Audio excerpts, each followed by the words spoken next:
Today I've got a special guest, and he's been on the channel before. It's Dan Morley, professional boxer, I guess boxing analyst, and now an author as well. And that's why we're here today. We're going to talk about his new book, The Immortals of the Ring, which goes over 9 of boxing's, well, I guess Dan's interpretation of the 9 greatest fighters of all time. And I've read through the book. I've read through the book now, and really insightful, Dan, I have to admit. And I just loved like the information and how you've managed to compare it to the modern day, and also just like putting things about their fighting styles, just to kind of give you an idea, and also just the guys that they beat in their time. It was a really good read. But I guess just the first question I kind of wanted to ask you, just as we get right off into it, is kind of what inspired you to write the book in the first place? Yeah, no, thank you, Jamie, for having me back on, and thank you for reading the book. Well, I mean, I started doing these videos on fighters about 5 years ago. I've been a professional fighter for 7 years and been fighting for 14 years. So I've been interested in boxing for half my life now. Yeah. And when I started doing these videos just in lockdown, just about all of the great fighters and giving sort of the older fighters from the 50s and the 60s a bit more insight, I started learning a lot more about the names I knew but didn't know much about from the 20s and the 30s and the 10s and 1900s. And when I started learning about certain fighters in particular, I was absolutely amazed by this story. And I thought, wow, the fact that these stories aren't talked about is absolutely ridiculous, because they're unbelievable. And you know, I've done a lot of research over the years into the lists I do of fighters. You know, I've done about 30 different lists, but researched about 100. It was just when I compiled my 50 greatest boxers of all time, I was just so dumbfounded by how many great fighters there were. And really, for me, the reason I wrote this book is because, pardon me, the term greatest of all time gets thrown around a lot these days. Yeah. Very rarely stems before the 1960s. You know, Muhammad Ali, you know, it will always be modern fighters or fighters with a modern touch. Looking through the history books, all things considered, I genuinely think, in my opinion, there are only 9 men that have that strongest claim, all things considered, to being the greatest of all time. And that's not to say anyone else isn't one of the greatest of all time, or couldn't be in the top 5 even, or the top 3. Obviously, they wouldn't be in mine because I wouldn't put them over my 9. But I don't think you could say anyone else, all things considered, could be the number 1 of all time. Yeah. No, I think, and like you make a really good case in the book as well for each guy. It's really hard to argue against it, you know, once you actually go through it all and you see the way you've laid out, like the guys, the Hall of Famers, all these guys beat. It's crazy. Even comparison, you know, I know there's going to be a couple of people that are going to be like, where's Mayweather or where's Pacquiao or whatnot, but I just feel you know, you've articulated it great in terms of building your case. And I guess just the other question I wanted to ask, Dan, was, you know, and I guess you kind of touched on it there, but what was the kind of the main criterias? I know you kind of discussed it in the book, but is there any key ones which you really put above the others? Yeah, so just on the Mayweather Pacquiao, I think people will say that, but these are the top 9. Mayweather and Pacquiao are about 11 and 12, so they're really like I haven't got a thing against Mayweather and Pacquiao at all. I grew up with them. I just think, you know, when I started the book, I think what you have to consider is, with those 2 guys, their statistics are off the charts, but they're in an era where the statistics are just blown up drastically compared to the old guys. You know, there are much more weight divisions. There are 17 divisions or 18 divisions now compared to 8. So there have been other fighters like Manny that have jumped weight, and you'll see that in the book. Floyd beat 23 world champions, but he's in an era with 4 world champions in 17 divisions. So there's just a lot more champions to fight than the old guys. I like the Hall of Famer link a little bit more. It's not concrete, because there are some fighters that get inducted as a coach or get inducted because they were exciting. But when you look backwards and when you look back and you see how many Hall of Famers these guys beat, you know, there's certain guys in there that had up to 80 fights against Hall of Famers from lightweight to heavyweight, and you're like, and they beat most of it. You're like, whoa. So in judging who is the greatest of all time is difficult. You obviously have the advanced modern technology, the modern science, but I don't think boxing has advanced as much as other sports, because it's the same ring, it's the same gloves, it's the same boots, and I am a professional fighter, so I'm speaking from experience. The only real things are modern nutrition, modern training methods. But when you actually look at the results, fighters are only fighting once or twice a year now, whereas back in the day, they used to fight 15, 20, 30 times. And, you know, it's difficult to compare who is the greatest of all time because of all of these changes. Yeah. There's so much in the book, you know what I mean? Like back in the day, there were pre-arranged draws. So you literally couldn't keep the O, because it would be, because boxing was illegal. So the way I would sort of judge it is, how freakishly good were they for their time? How advanced were they for their time? How dominant were they for their time? How fearless were they in how they decided to guide their career? You know, what was the level of competition they fought, and how willing were they able to fight that competition at their absolute best? And how did they get on? And just how freakish were their achievements? And I think you can correlate that between all of the eras. You know, the guys nowadays don't fight that often. But a guy like Nue, for instance, is a bit of a standout right now, because he is much more active than the other top champions. Do you know what I mean? Yeah, I see your point there. Yeah, I know, because like, I guess in the sense that, you know, he's a 4-division champion right now. I know. Yeah, and you can make the case he could probably get another 2-3 divisions by the end of his career potentially. He definitely he's also jump one as well, so he's divisions, and he's small, so that jump is more drastic, even though the weight isn't as high as the bigger. He's tiny, so you know.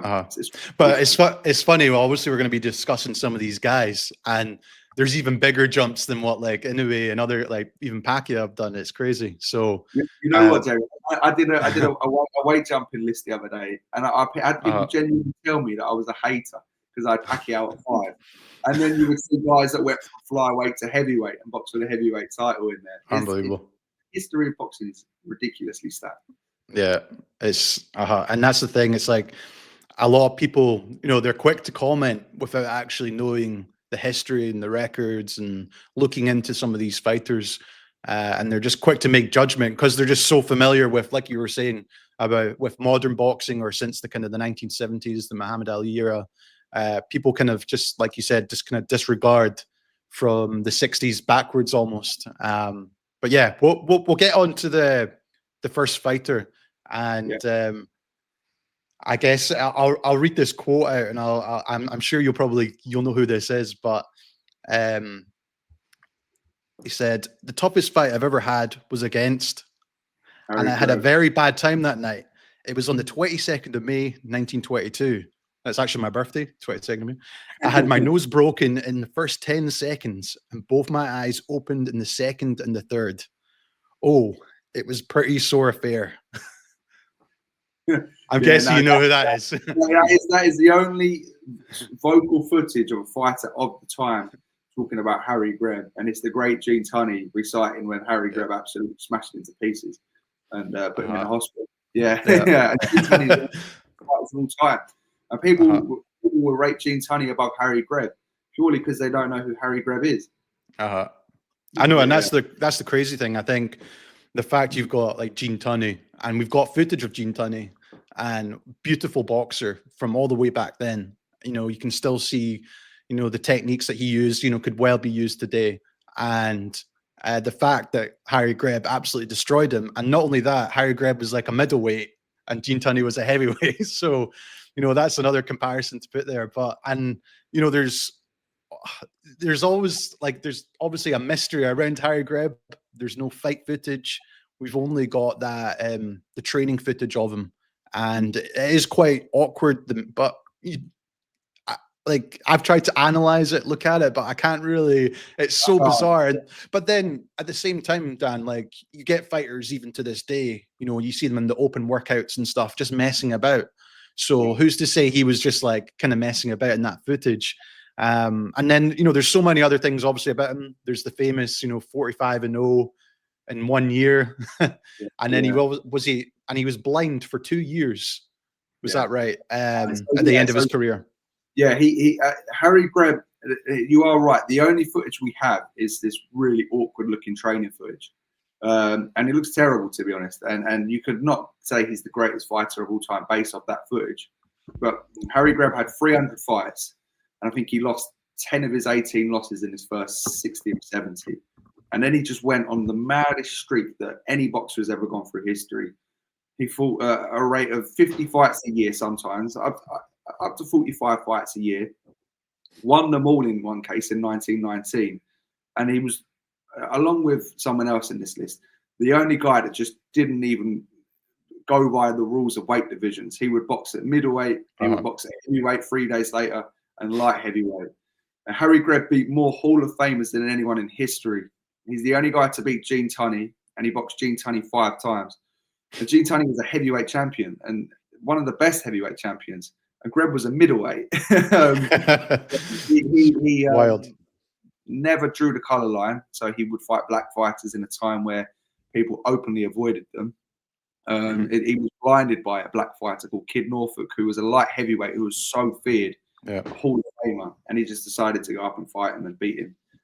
He was just an absolute enigma. He cleared the middleweight division about 5 times, you know, before beating guys like Jeff Smith and 6 times and you know, Tommy Gibbons, and then he moved up to light heavyweight and boxed Gene Tunney 5 times and beat Tommy Loughran 4 times, and the Hall of Famers like battling Levinsky 7 times. That's 7. And then he went up to heavyweight and he beat every single heavyweight contender and chased Jack Dempsey for the title. And when Jack Dempsey fight him, he turned up to his gym and sparred him and beat him up in front of the writers. And it's absolutely ridiculous. And a lot of this was when he was blind in one eye. He was always injured. He had to travel via the train. And he all of the accounts, he was Henry Armstrong's idol. He was Benny Leonard would talk about him like Gene Tunney just said he's the greatest I ever fought. And whilst there's no footage of Greb, there's lots of written stuff about Greb. The records are there. And there's footage of a lot of the guys he beat.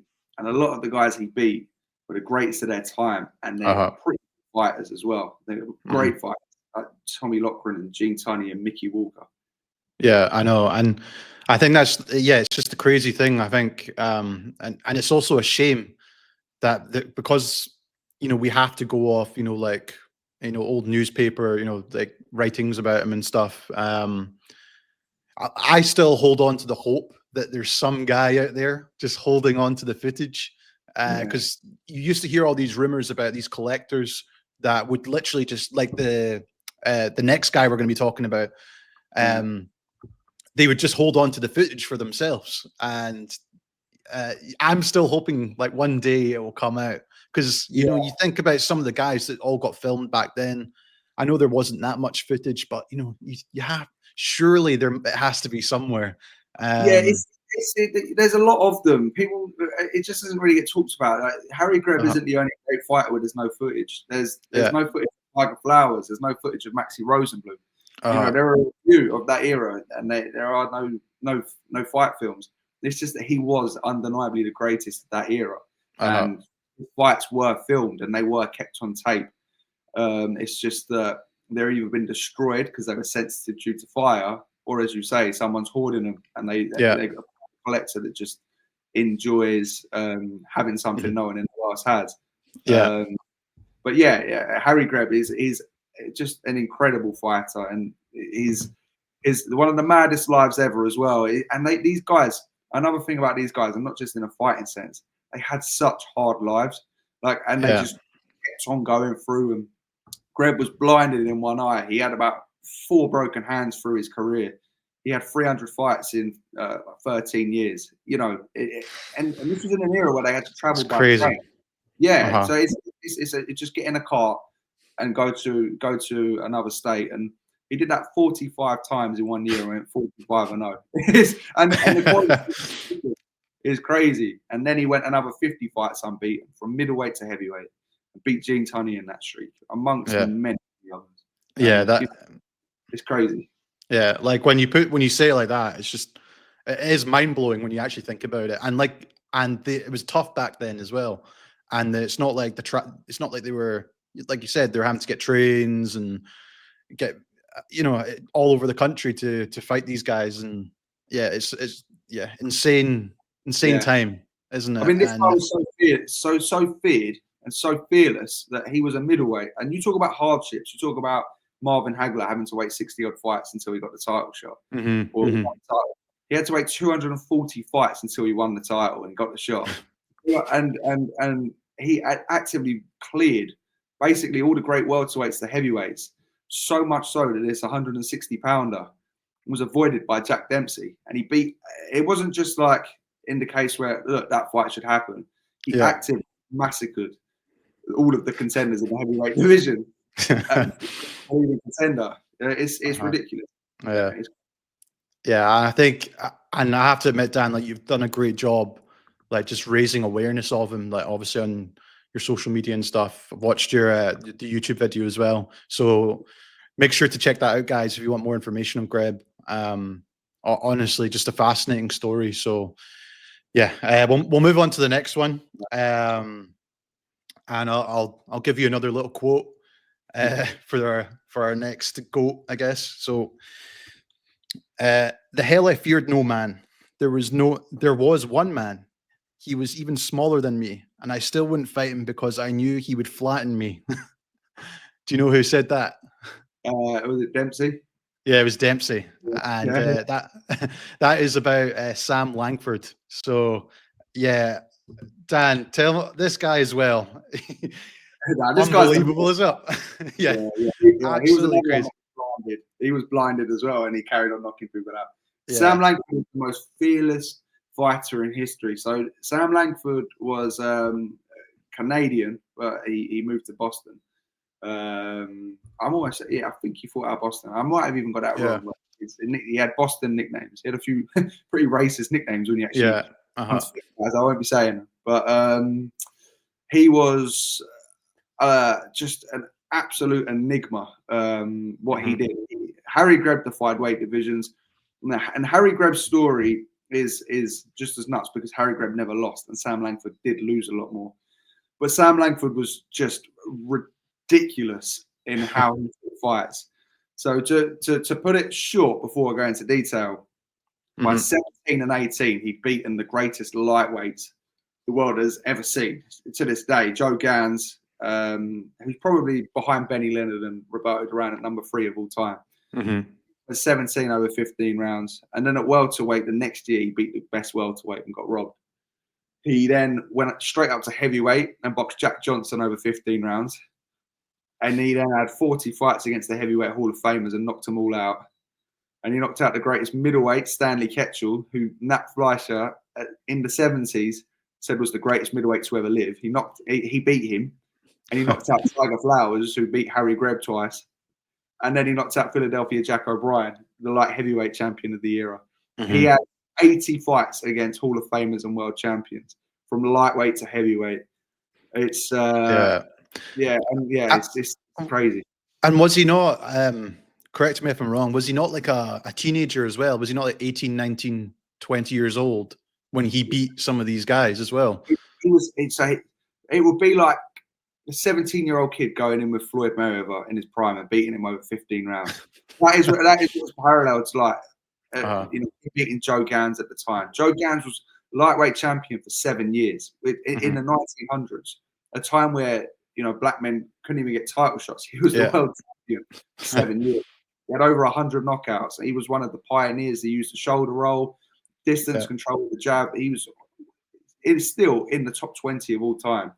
And Langford beat him at 17. That's ridiculous.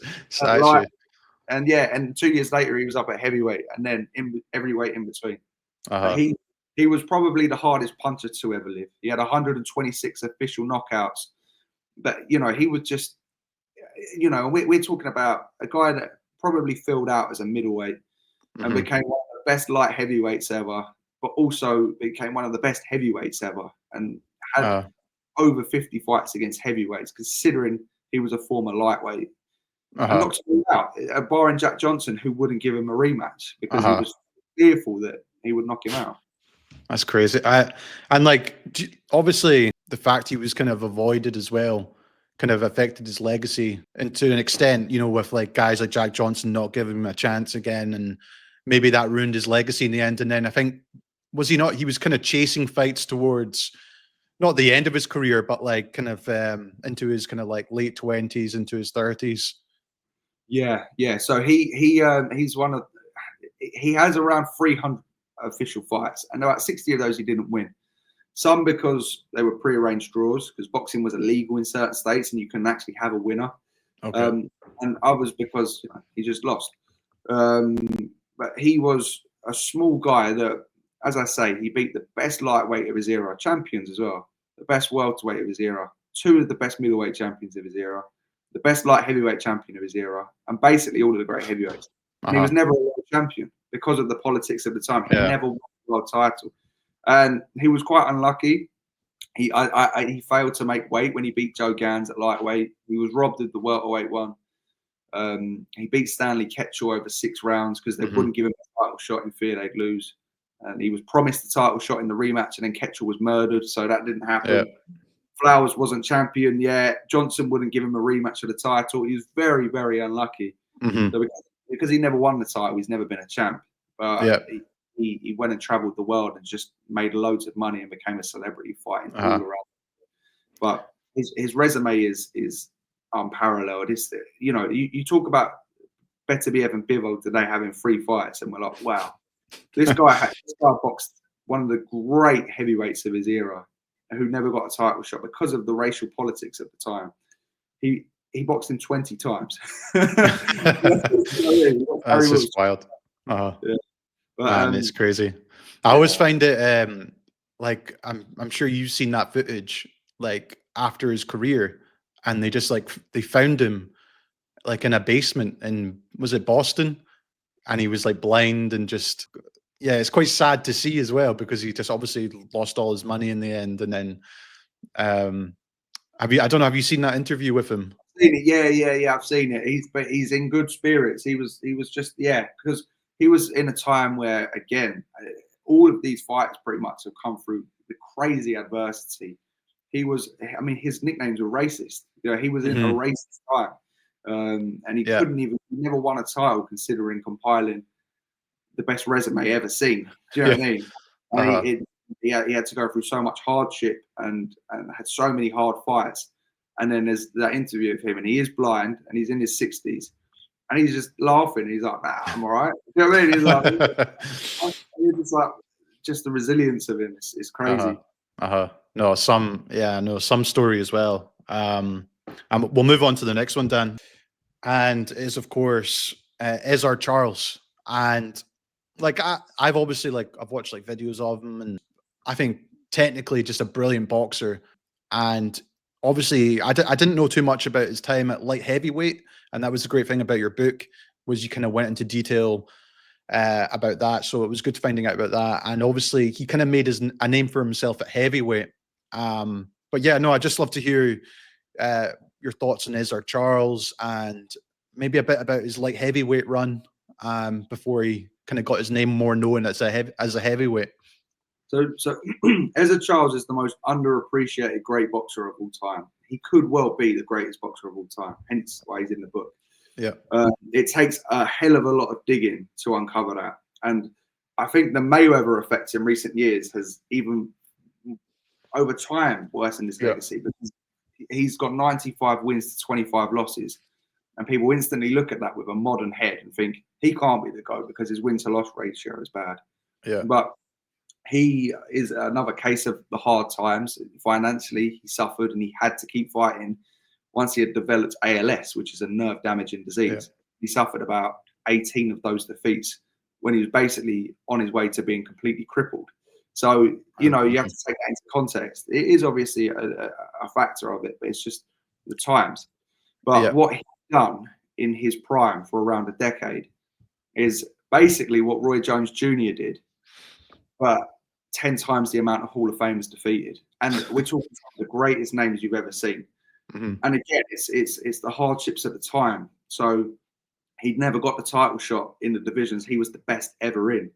So by the age of 21, I think, he had sort of 17 fights at middleweight, and he boxed a 152 fight veteran world champion who had just lost the title in the last fight, Overlin, and he lost that fight. And then he beat the likes of Armstrong Christoforidis and Teddy Aros, who were world champions at middleweight and light heavyweight.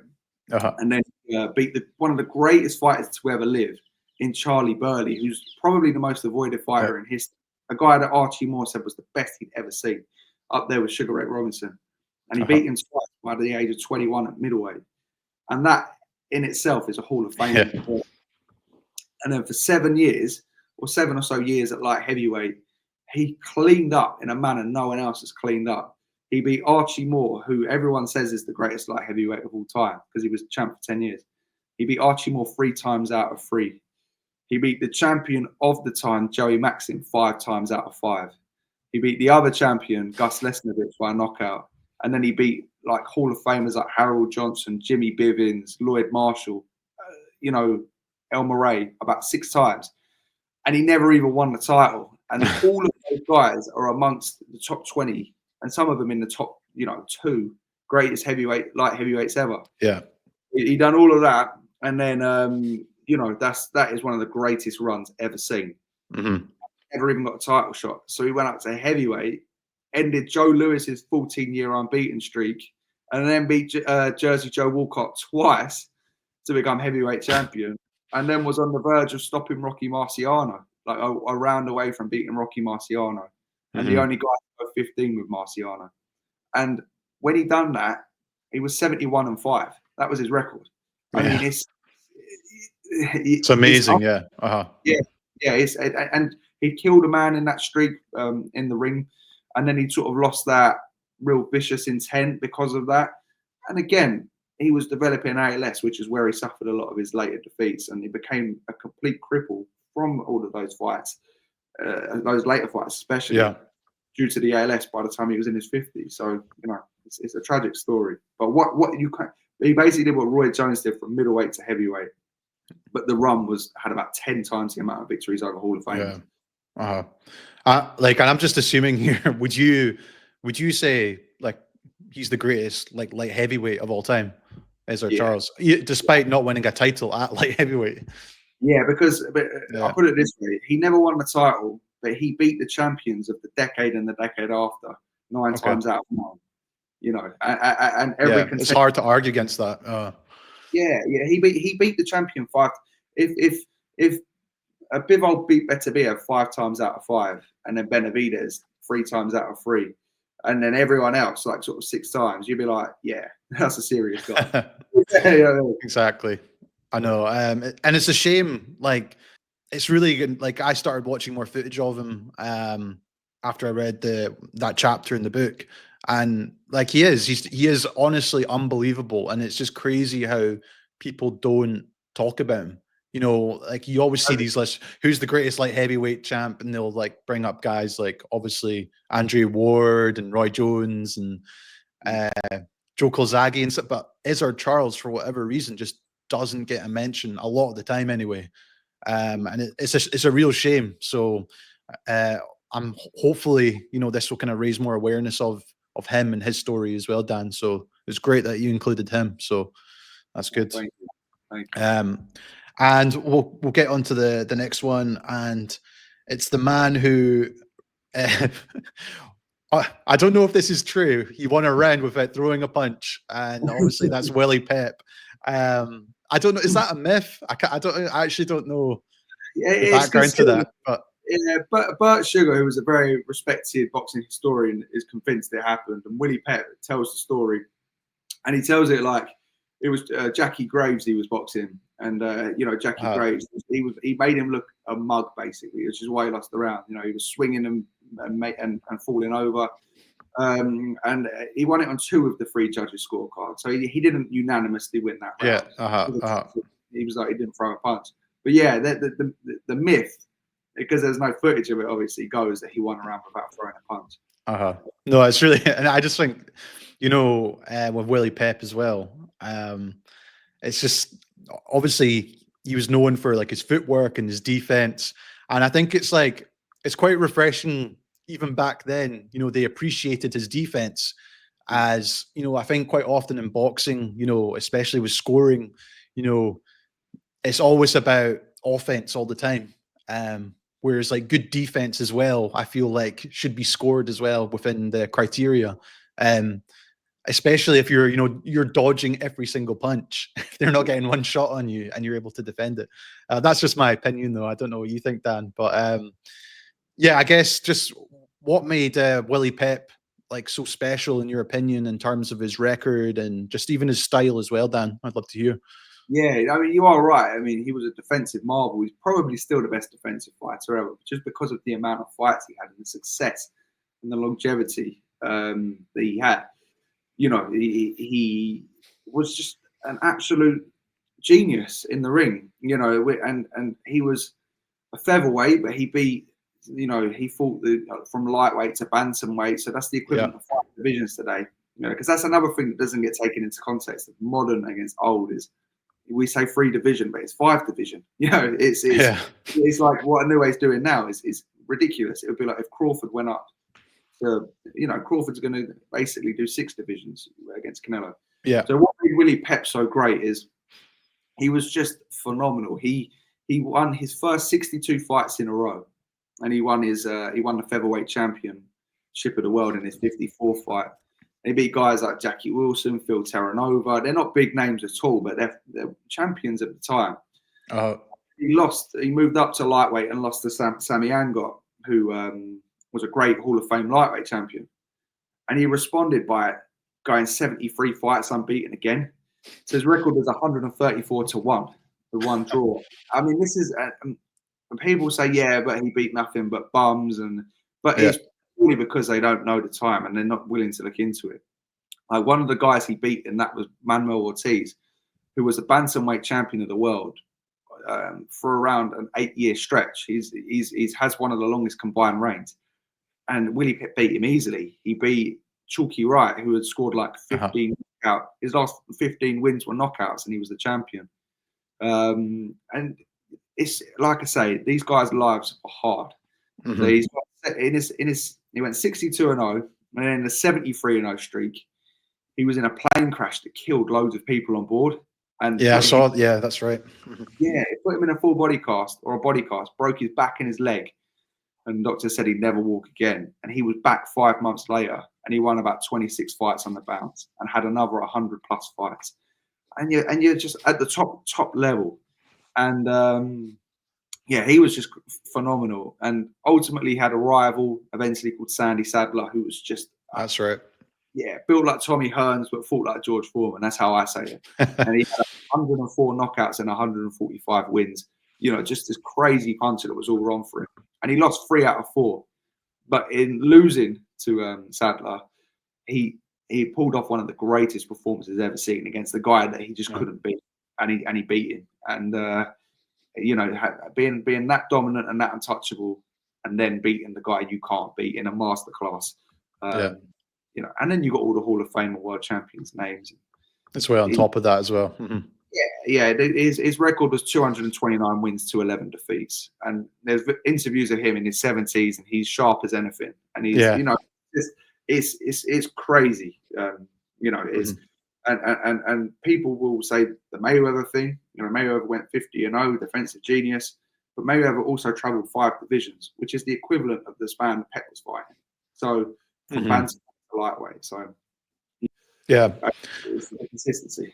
And obviously, there is quite a lot of footage of Wille Pep, which is great as well. So make sure to check that out, guys, after this. And the other thing, I think they're actually making a TV show on Wille Pep, I believe. They made a film. It's called The Featherweight. It's a film, is it? Okay. Yeah, it's out. It's called The Featherweight, and it got quite well received. I'll need to check that out. It was interesting as well. I saw this was after the Bivol Beterbiev rematch, I saw someone, I saw on Instagram, I can't remember actually who posted it, but they basically were comparing Wille Pep's footwork to Dimitri Bivol. And it's crazy, like, even, you know, back then, some of the, you know, just the footwork techniques Wille Pep was using, Bivol was using in the fight versus Beterbiev. Yeah.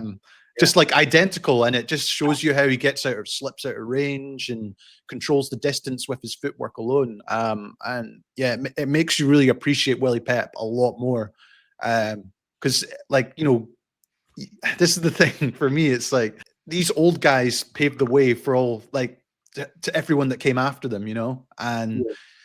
I think people disregard, you know, kind of this old footage because it might be a little bit grainy, but you can still pick up some really good techniques and tactics from even these guys back then.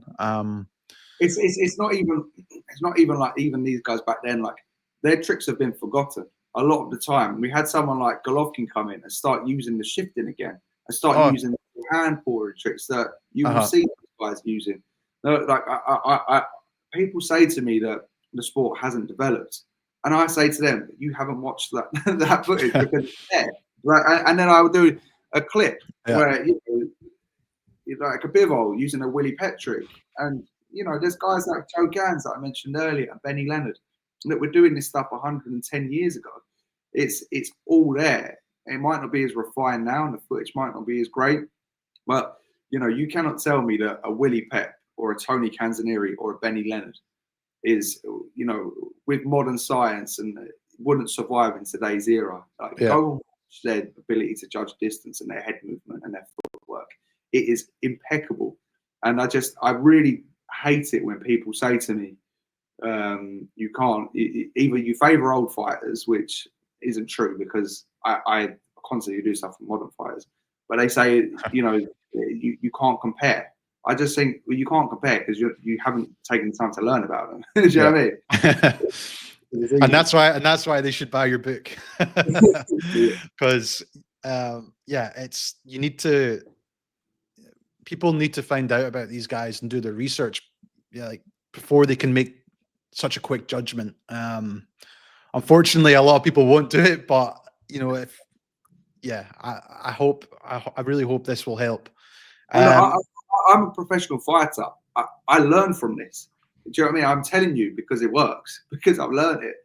So you know, you know, I wouldn't say try this and I'm just, you know, talking nonsense. Like, I've done this in fights. Like, I've seen this stuff and I've done it, and it does work. It still works today. You know, like, one of the best fighters in recent years is James Toney, who his idols were Archie Moore and Ezzard Charles. You know what I mean? Like, old school guys that did all the tricks. You know, it's anyway. Let's move on. All right, we'll move on to the next section, and it's kind of more recognized guys, but we'll start off with Henry Armstrong, and obviously, like, I've started doing a breakdown on him recently, and honestly, like, he's like, and his record as well, and you talk about it in your book, Dan, like what he did. He was a champion at the same time across, was it lightweight, middleweight, and light heavyweight, was it? Featherweight, lightweight. Sorry, featherweight. Sorry, yeah. He won titles from featherweight, lightweight, and welterweight all at the same time. Crazy. Like, it's just like, how is that even possible to do that? And what was the time span in terms of when he did that again? So Henry Armstrong, just an overview, is he had one of the worst starts you can ever think of to a career. His record was 1-4 after 5 fights. He got knocked out in his debut. So he had like a journeyman record, and he lost quite a lot across his first 60 fights, which that's a career now. But that was just a learning phase for him when he was basically malnourished and working the railroads. And then something just clicked, and he went on the best prime boxing history has ever seen. Across 3.5 years, he went 59-1 with 51 knockouts and 1 draw. And that draw was a robbery. And the knockout, he had 5 points deducted because of low blows. And the loss. So he went 59-1 with 51 knockouts in 3.5 years. Across the first year, 12 months of that period, he won the featherweight title, he won the welterweight title, and then the lightweight title. And he held them all at the same time. So it's 3 divisions. But that is the equivalent now of being a 5-division champion simultaneously at the same time today.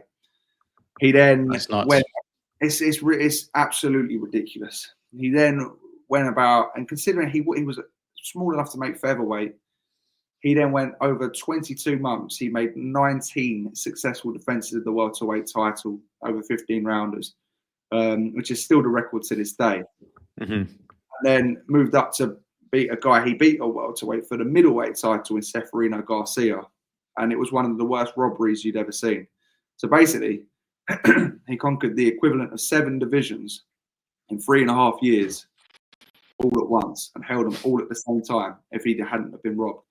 And he had 27 wins in a row in 1 year with 26 knockouts, another collective 27 knockout streak within that. He beat 11 different Hall of Famers. You know, you're just like, it's mind blowing. And yeah, he was small. He was way too small to be a welterweight or a middleweight, but he just had relentless style, and people just couldn't deal with him. And, would you say he's like probably the most like relentless fighter, brawler style we've ever seen? Would you say like he's the best ever in terms of that?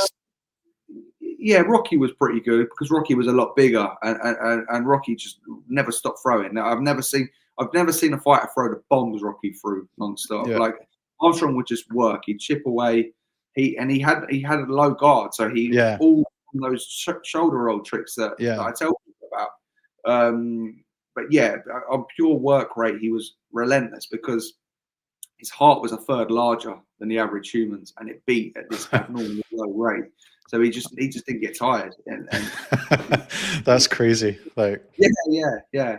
And you know, he ended up with like 151 wins, 101 knockouts, and you know, about 22 losses. But most of those losses was before or after his prime. In his prime, cleaned up from featherweight to middleweight, basically with a 90% knockout ratio.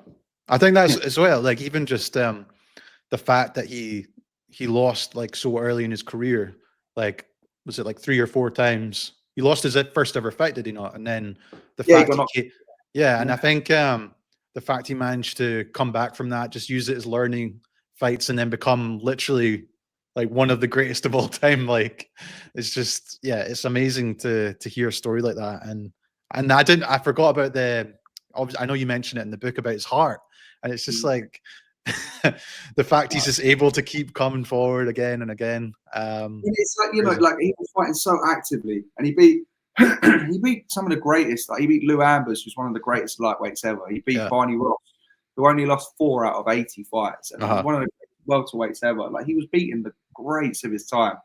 And in that Lou Ambers fight, you know, it wasn't easy. Like he was spitting out so much blood, and he required so many stitches for the cuts that the ref was going to stop it. But he was just so relentless.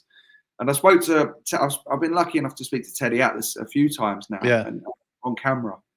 And he thinks that Armstrong is the greatest fighter of all time. So that speaks volumes of someone at that level. Yeah.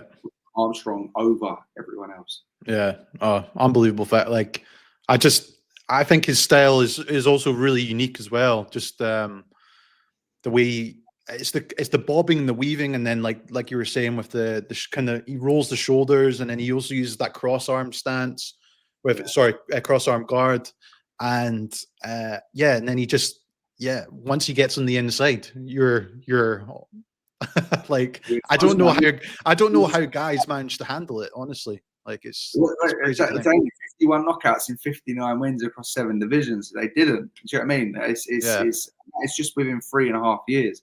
But I mean, you know, the videos you do, like you do an amazing job of breaking down these guys. And you know, there's someone said to me recently that Henry Armstrong wouldn't survive against, I don't even know how you say his name. Is it Kamel Moton?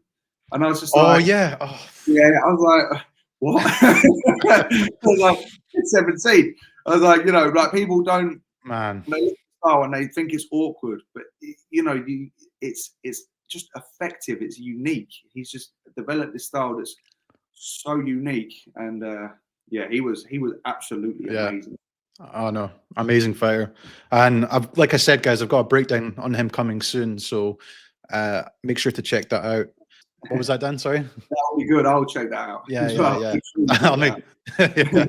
I need to do him justice though. Like it's so we'll move on to kind of more recognized names now. So and we've got him behind here. I don't know if you can see him. The mighty Joe Louis. Probably for me, like he's probably, because I actually read that book a long time ago, and I know it's a very basic book, How to Box by Joe Louis, but it kind of just, I don't know, it got my mindset into terms of, you know, how like following the fundamentals in boxing. And, you know, he's one of the perfect fighters in terms of just having the right guard, the right stance, the balance between your footwork, and obviously his punching power, and also just his story as well in terms of defeating Max Schmeling, you know, at the time when, you know, World War II was on the horizon. And yeah, it's just an amazing fighter, and definitely one of my favorite fighters as well. But yeah, I just want to get your thoughts on Joe Louis, Dan. Yeah, I mean, he could feasibly be the greatest heavyweight to ever live. You know, there's never been anyone more dominant in any division. No one's had a longer reign. No one's had as many title defenses. Vladimir Klitschko had combined longer reigns, but no one had that individual reign that Joe Louis had. But you know, it's the times. Like today, it would have been longer because arguably some of his best wins were before he was even a champion. He beat the 5 champions that came before him.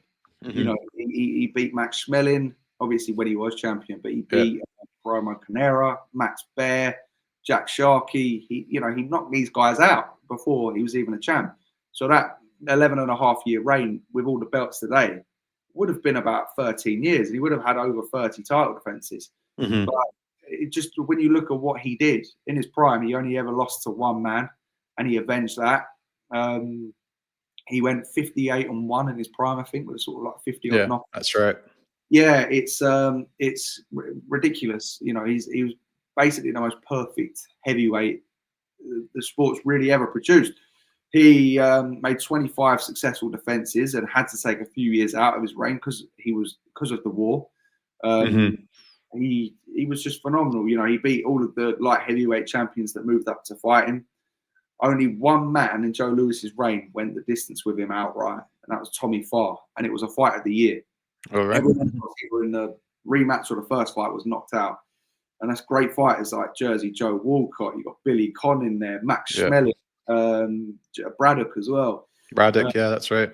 I love that knockout over Braddock. It's amazing. Oh, it's amazing. And he was just so devastating as a puncher. I mean, he wasn't a big guy, you know, and people would say, look, he wouldn't deal with the giants of the era, but he boxed guys like Primo Canera and Abe Simon, who were like 6'6" monsters at the time, and he just demolished them. Johnny Knoxville, loves boxing, that isn't a detour. And he actually sent me a picture of Joe Louis next to Abe Simon, and he was an absolute tank of a man.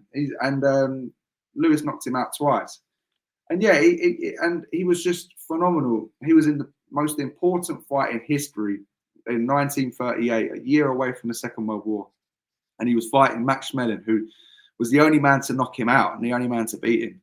And global war beckoned. He had the president on his case. The Nazis were pumping the propaganda machine on Schmeling, you know, and this, like, people can't comprehend how big of a thing this was. Yeah.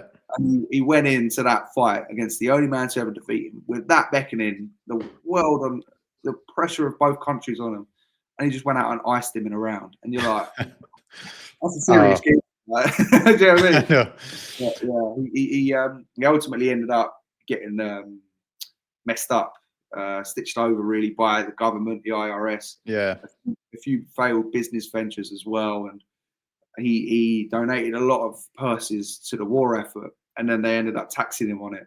and then he was just crippled financially, which is when he come back and lost to Charles. He still scored some good wins, and then he was like 37 when he knocked.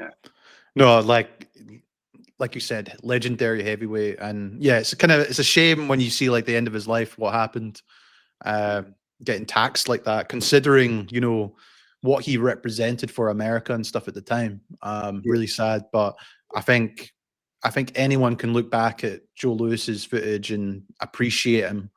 I just an incredible heavyweight and fighter, and an amazing story. And then the other thing I just wanted to mention quickly about Joe Lewis was, and maybe someone that doesn't get mentioned, is Jack Blackburn, his trainer, and the influence he had on Joe. And obviously Blackburn was around guys like Joe Gans and was it Langford?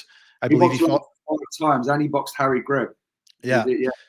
And it makes you think, did he pick up stuff from these guys when he fought them back in the day? It's amazing to think, the influence that he had from those fights. And then he obviously trained guys like Joe Lewis, and then he had a little influence on Sugar Ray Robinson as well before he passed away. But such an amazing story, Joe Lewis. I just quickly, he was the first heavyweight champion to gain that global recognition, or that national recognition in the States. And that was huge at the time, because the only black heavyweight champion was Jack Johnson, who was basically harassed out of the country. But, his impact was huge. Yeah. And we'll move on to the next guy, and he's behind me as well, and it's Roberto Duran. And Dan, I'm very jealous because you've actually got to meet Roberto Duran and ask him some questions yourself about his fighting techniques and stuff. So we're pals. I met him 3 times in the last 6 months. I'm like, he recognised me. Oh my god, I felt him. That's amazing, man. What's he like in person? Because obviously, you watch the old footage of him, and he's just a monster, isn't he? But then he seems like such a colorful guy now. And what's he like? Jamie, he's the nicest fella you ever meet. He's no ego, and his kids are around him, and he's got his wife with him, and they're all so nice. And his kids translate, but he understands English, so you can have a bit of a back and forth. So I met him at 2 of the Ring Magazine events, and then at the Viterbi Bivol press conference. And every time he sort of recognised me and gave a little nod. And I'm not saying he knew who I was, but do you know what I mean? I went over and he acknowledged me. And the first time, that's amazing. The first time I had a chat with him, and we was just talking about fighters. I literally just went up to him, because at this event you could, and we were just chatting, about the Ernesto Marcel fight, the Iron Barkley fight, and I had him for 3-4 minutes there, and he's laughing and he's me on the arm, and I'm like.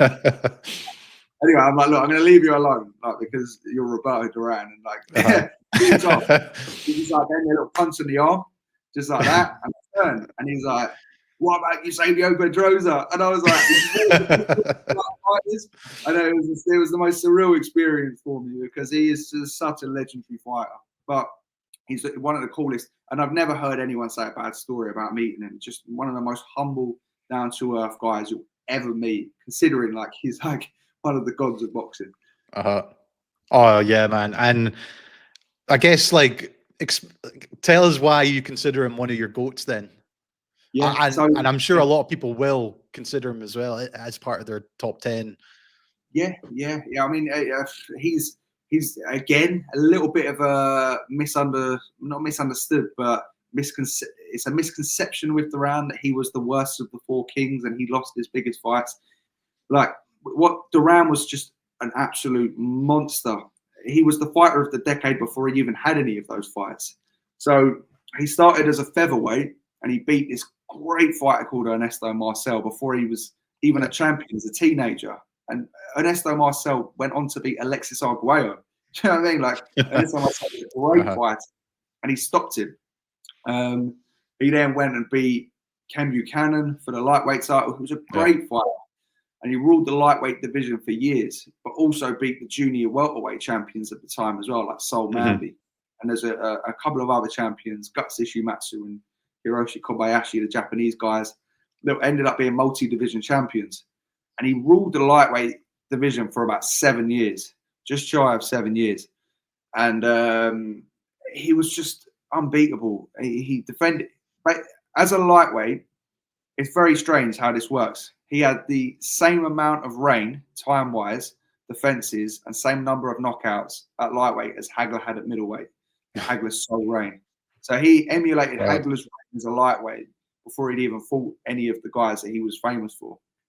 And even before that, he moved up and he beat the great welterweight champion Carlos Palomino in like a Hall of Fame fighter in a masterclass. And then he beat a prime Sugar Ray Leonard. Yeah. And his record was 72 wins to 1 defeat and 56 knockouts. And in doing that, he conquered the equivalent of 5 divisions. And he still had another 3 decades of fighting left. Won the junior welterweight, junior middleweight title. Only guy to go 15 rounds with Hagler in the reign. And was high up on the cards going into like the sort of that's right. And then obviously beat Iron Barkley, and then boxed Hector Camacho, Vinny Paz, beat Jorge Castro in his mid to late 40s. And he was the misconception with Duran, and I get it a lot, is that he was just this brawler that was just tough. He was one of the cutest fighters ever, stylistically. He knew every trick. He knew how to ride shots. He knew how to twist you. He could outbox you. He was fast, powerful, great chin. He was only ever knocked out once by one of boxing's greatest ever knockout artists, Tommy Hearns. And, you know, like, he had that decade of domination, but then he just spanned so many weight divisions, and longevity is just, it's absolutely ridiculous. And again, he come from absolutely nothing. And he hit the pits, he hit the lows in the No-Maths fight and the Kirkland Lang defeat, and he came back and just scored these impossible victories. So, you know, he's just an absolute genius. Like, I just think alone Iron Barkley victory at 37, the guy who had iced Tommy Hearns, a 6'1" monster, and he just goes toe and puts him on the top. Yeah, you're like, it's absolutely wild. It's funny, like, because obviously I've done a video on Roberto Duran on his training and just like throughout his career, and like obviously not during like when he was at lightweight, but after kind of the Sugar Ray Leonard fights.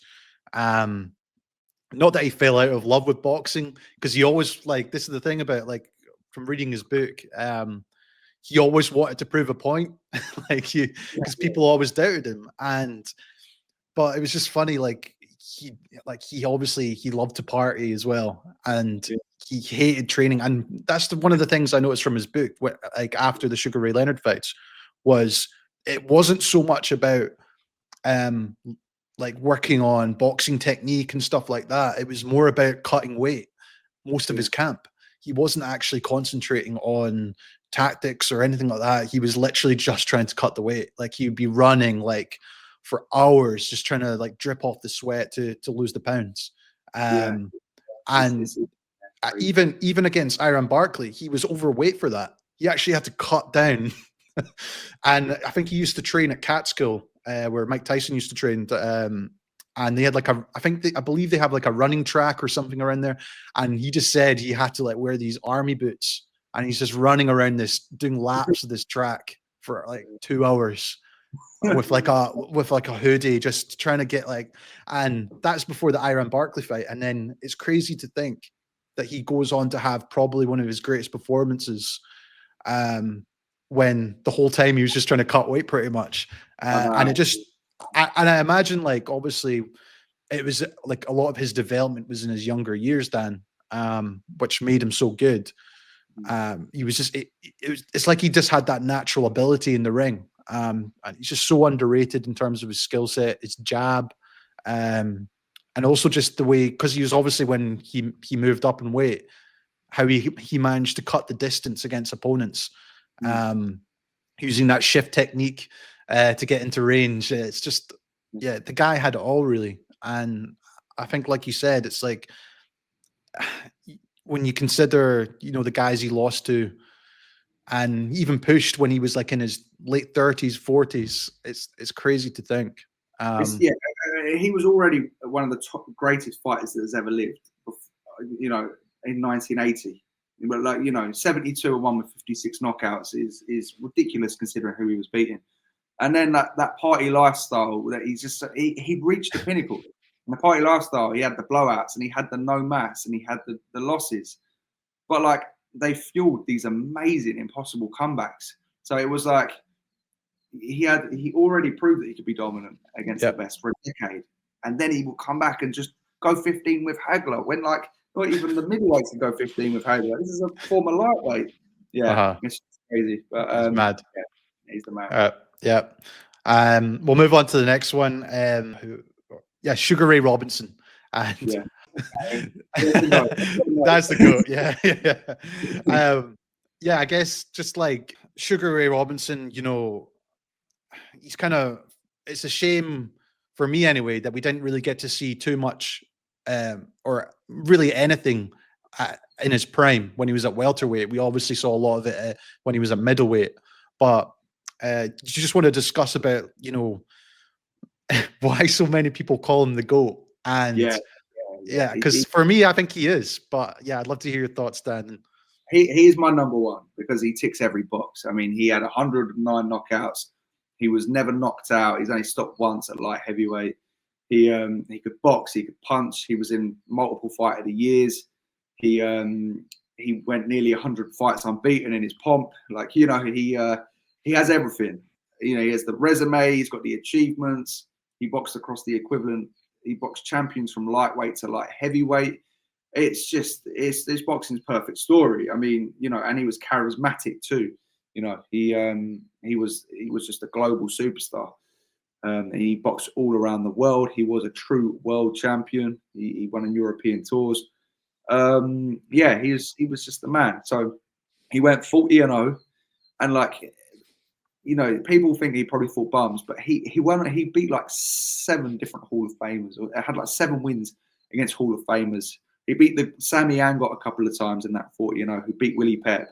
Fritzy Civic a couple of times. He beat Henry Armstrong. He beat Jake LaMotta in that. And I mean, you're just like, wow.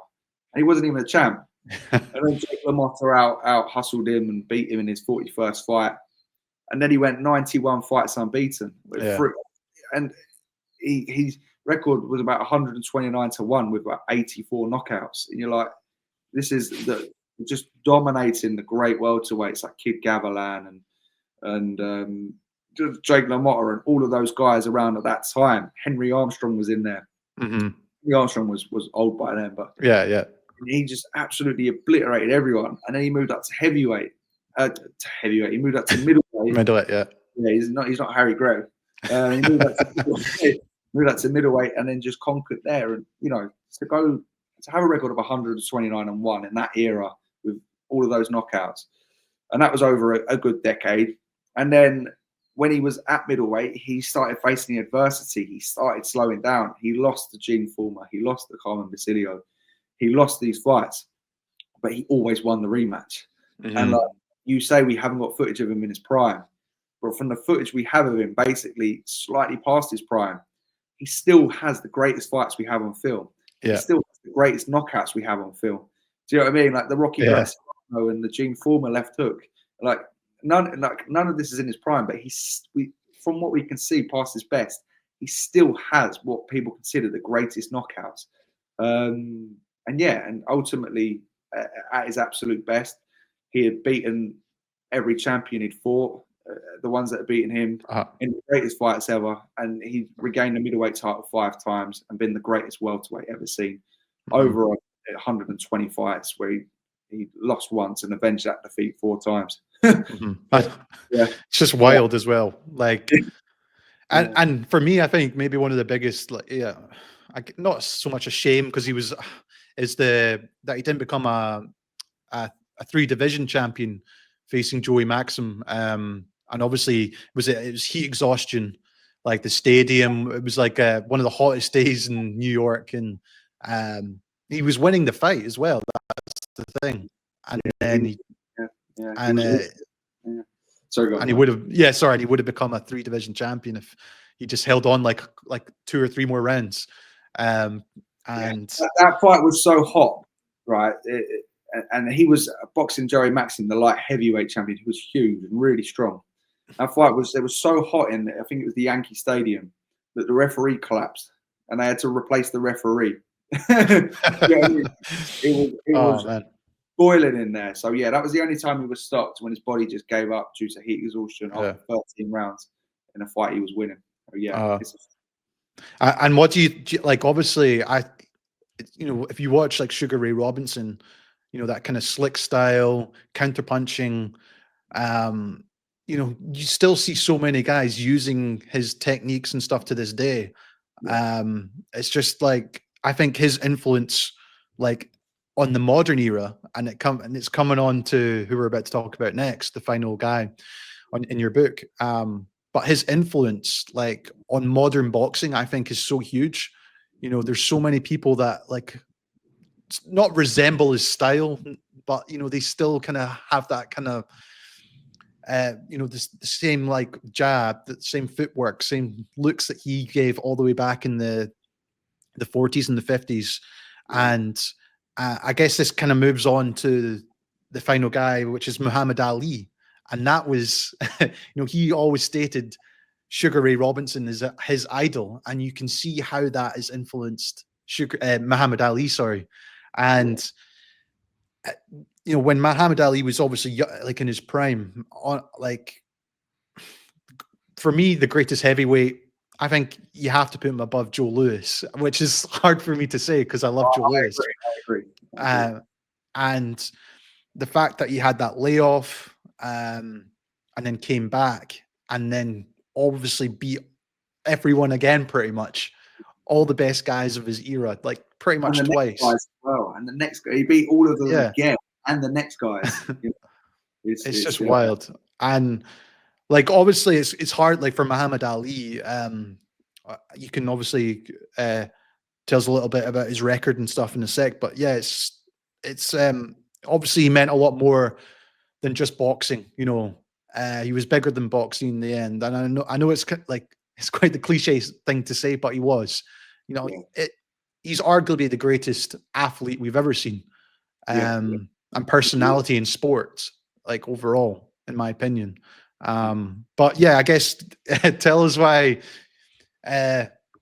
you have him as one of your goats then, Dan. So I mean, he is the GOAT of sports. He, like, what he stood up for, what he did, like, the impact he had, the global impact. He was just unbelievable, and that overshadows sometimes his fighting endeavors.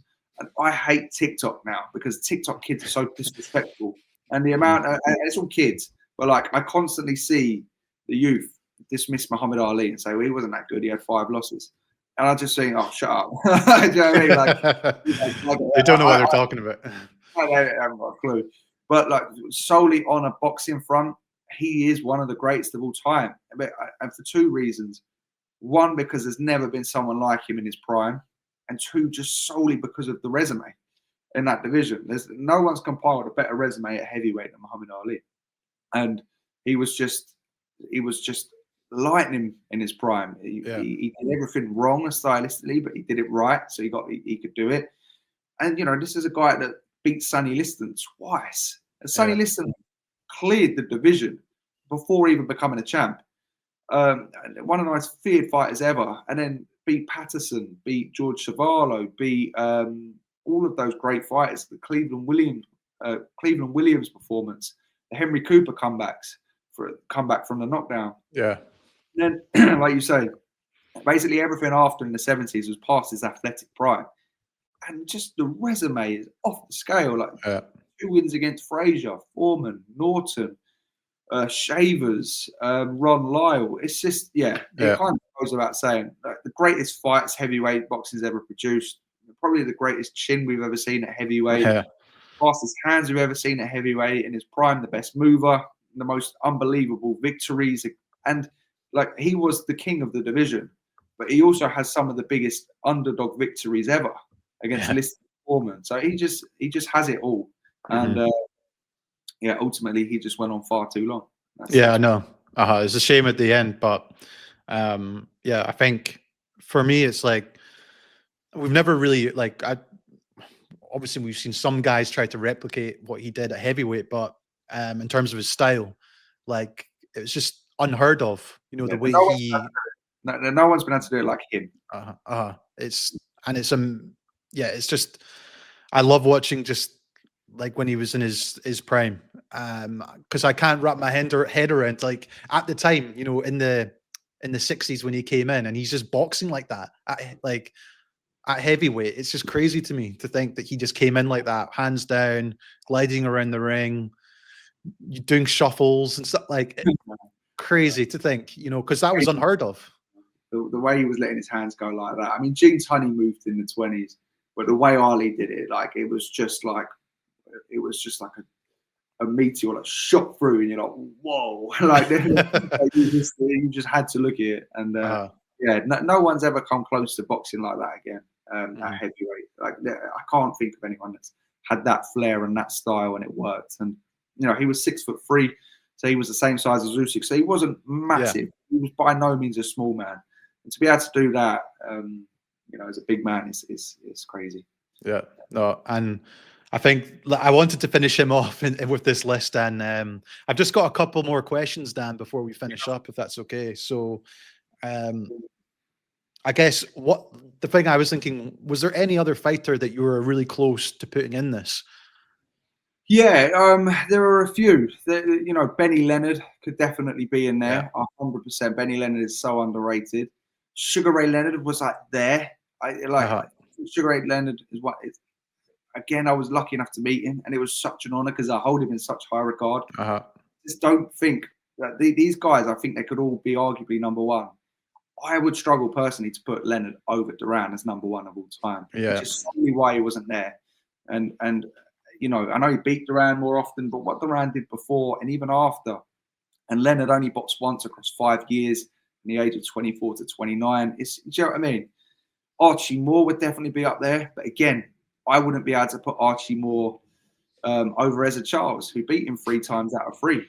It's not and won the heavyweight title where Archie Moore couldn't. I think Mayweather Jr. would have to be a definite contender. I just think that he was a little bit more calculated and risk averse than these guys. And you know, like what he did was phenomenal, but it's not standalone. The 23 world champions is not as impressive as Greb 16 Hall of Famers 33 times, or you know the 50-0. Greb did that in 1 year. I'm not saying that it takes away from what Floyd did in the longevity. But Pep also went 62-0, 72-0. Robinson 91-0. You know, I just don't think I could put Floyd number one with just how calculated and sort of well timed certain things were, whereas the other guys just had to do it, and they did it over and over and over. Pacquiao would be in there for sure. Freakish weight jumpers, the longevity, but I just don't think I could put him over Henry Armstrong, who did it in one go. You know what I mean? Yeah, and he was champion in 3 divisions at the same time, so it's hard to argue against that. And you would have to say Carlos Monzon and Marvin Hagler amongst the greatest middleweights ever, but I couldn't put them over Greb, or Charles, who not only conquered middleweight but went up to light heavyweight, whereas those guys didn't. And this isn't like a dig to any of these guys. I think these guys are amazing, but I just think what these 9 did is unparalleled. So yeah, Jimmy Wilde as well. Jimmy Wilde, I mean, you know, he went 93 and you know, it beat everyone to bantamweight, and he wasn't even a flyweight. He was too small. he would have to be up there as well. So there were a lot of guys, and people would say Rocky Marciano because he was undefeated and he beat a few of the guys on the list, but his entire career was 8 years, whereas these guys' longevity is just, do you know what I mean? He only had 6 heavyweight title fights or 7 heavyweight title fights. So I just don't think the longevity could surpass an Ali with the resume or a Lewis with the longevity. So there are a lot of things. You could say it's hard. And my opinion isn't right, but I'm just giving you a look into like a lot of the guys that don't get a look in, and I will say why I think that. And you know, Yeah, and that's why you should get the book, guys, to make sure to check it out after this. But and then I guess just the last question, and I think I probably know who you would probably pick, but maybe I'm wrong. So if you could go back in time and you could watch any of these goats in their prime, any fight, Yeah. who would you pick? It'd be Greb, and you Yeah. know there's no coming to him. No, Greb, because it's incomprehensible what he did. You know, we're talking about a man that was fighting 50 times a year. He wasn't even a puncher because he didn't have the knockouts. So he was beating people up, and his style just looked so bizarre. And just the first-hand accounts, you know, from all the great fighters. Yeah, it'll be Greb. Yeah. Is there any other fighter you would like to see, like out of the rest, if you had to pick? All of them. All of them, yeah. Robinson, yeah. There's loads of Charles footage missing. But yeah, I'd watch them all. I love boxing. Awesome, man. Yeah. Awesome. No, Dan, I really appreciate it. And you guys can, I believe you can get Dan's book on his Instagram page, which I'll leave in the description and the comments. And I guess, Dan, do you want to finish up by just telling them where they can find you, and then any updates for yourself in terms of your professional career as well? Yeah, thank you. So thank you for having me on as well, Jamie. I really appreciate it. Great, man. It's worth noting it is just an ebook at the moment, so you will get it electronically. But you just head over to my Instagram. It's Dan Morley Boxing, and it's just in the link in the bio. You just follow the link, and yeah, you'll get an email. And yeah, in regards to my career, I'm currently just working on the media stuff right now, and I'm nice, enjoying in the know. I know, I'm very jealous. You know, Dan's been going to the Ring Magazine events, and they look amazing. And obviously, you're getting to meet like your idols and Roberto Duran and stuff. Unbelievable. I'm very lucky, man. I'm very lucky. I know. But hopefully, are you going down to the Eubank? No, I'm not. I'm not in the country for it. Oh, okay. Yeah, I'll hopefully be able to meet up at one of these events soon. But no, I really appreciate it, man. And one thing I'll say is, like, I absolutely loved the book, and I definitely found out a lot of stuff I didn't know a lot about these fighters I had no idea about. So highly recommend you guys check it out. And like I said, I'll put it in the description and the pinned comment. But no, Dan, man, really appreciate it, man. And thanks for coming on and sharing, you know, so much knowledge about these fighters and raising awareness as well. I really appreciate it, man. It's a pleasure. Thank you for having me on. I really love the channel, and keep doing your thing. Thank you. Awesome, Dan. Thanks. Cheers, Amy.